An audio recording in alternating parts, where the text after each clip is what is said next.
আসসালামু আলাইকুম। আমার কৃষি ভাইদের জন্য বলতেছি, কালবৈশাখী জ্বর, কালবৈশাখী কাল, কাল কেন বলা হয়েছে আমি সেটাই বলতেছি। প্রিয় দর্শক সকলের জন্য বলতেছি, কালবৈশাখী জ্বরও কিন্তু ঘূর্ণিঝড়ের মতো। আর ঘূর্ণিঝড় সৃষ্টি হয় সাগরে, কিন্তু সেটার কোনো বিজলিপাত হয় না, মানে কোনো রকমের বিদ্যুৎ চমকায় না, বিদ্যুৎ চমকায় সামান্য। আর কালবৈশাখী জ্বর সেটা মুহূর্তের ভিতরে সেটা ঘনীভূত হয়ে সেটা বিদ্যুৎ চমকায়, কারণ সাগরের গরম হাওয়া আর হিমালয়ের ঠান্ডা হাওয়া সেখান থেকে যে বাষ্পগুলো উঠে আসে সেটা উত্তর এবং কি উত্তর পশ্চিম দিকে সেটা কালো মেঘের ঘনঘটা হয়। যখন কালো মেঘের ঘনঘটা হয় সেখানে ঠান্ডা এবং কি গরম মিশ্রিত হইয়া সেখানে কালো মেঘ সৃষ্টি হয় মুহূর্তের ভিতরে। সেটা 2 থেকে 3 ঘন্টার ভিতরে সেটা কালবৈশাখী জ্বরে পরিণত হয়। কালবৈশাখী মানে কাল। তাই আপনাদেরকে বলি, এই কালবৈশাখী জ্বরের সময় আপনারা যারা কৃষক ভাই আছেন তারা কখনো মাঠে ঘাটে থাকবেন না, কিংবা গবাদি পশু নিয়েও আপনারা মাঠে থাকবেন না। অনেকে হয়তো ধান কাটেন, আপনারা পেটের দায়ে ধান কাটার জন্য মাঠে ঘাটে কাজ করেন।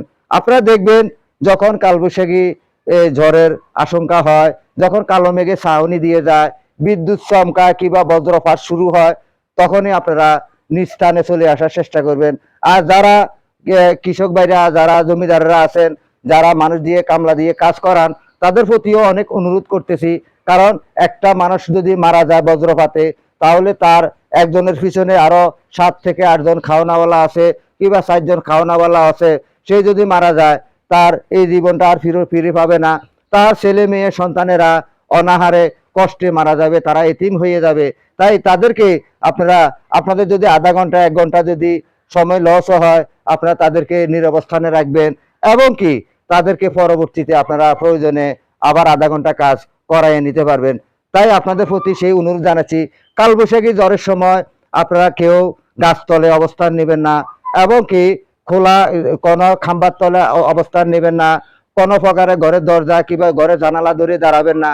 কারণ যখন বজ্রপাত হয়, বজ্রপাতের সময় সেখানে এটা একটা বজ্রপাত কিংবা একটা বিদ্যুৎ চমকালে সেটা অনেক শক্তিশালী হয়। তাই আপনাদেরকে বলি, আপনারা সব সময় শিলাবৃষ্টি হওয়ার সম্ভাবনা থাকে, ধান যদি আপনারা কেটে রাখেন, ধানগুলো আপনারা ঘরে তাড়াতাড়ি উঠাইবার চেষ্টা করেন এবং কি আধা পাকা ধান থাকলে সেগুলো কেটে আনার চেষ্টা করেন। কারণ ঢাকা আবহাওয়া অফিস বলতেছে বাড়ি থেকে অতি ভারী বর্ষণ, এদিকে আবার সাগরে একটা নিম্নচাপ দেখা দিছে, নিম্নচাপের কারণে বাড়ি থেকে অতি ভারী বর্ষণ। আমাদের চট্টগ্রাম, নোয়াখালী, কুমিল্লাতে 40 মিলিমিটার বৃষ্টি হওয়ার সম্ভাবনা আছে। তাই সকলকে সাবধানতা